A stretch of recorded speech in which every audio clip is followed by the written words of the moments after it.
I'm going to show you how to give manager permissions to someone on your YouTube channel in just a few steps. So if you find this video helpful, don't forget you can subscribe and like it for more. So as you can see, I'm right here at my YouTube channel, and all you need to do is go to the settings. Then you will see permissions right here, so click there and you will see the permissions for your YouTube channel.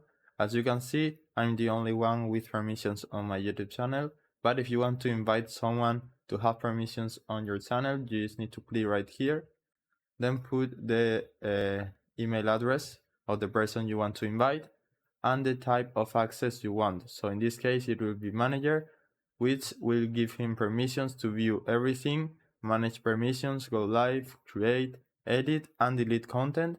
So just click here and put the email right here. And as you can see right here, the channel access includes private videos and playlists. So basically the invitations will be sent by email and will expire after a month.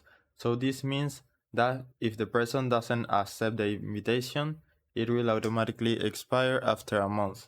So after you click right here on done, the other person will get an email with a button where they can access the permissions to be a manager on your YouTube channel, and they will be able to do basically everything. So that's it. I hope it was helpful and thanks for watching.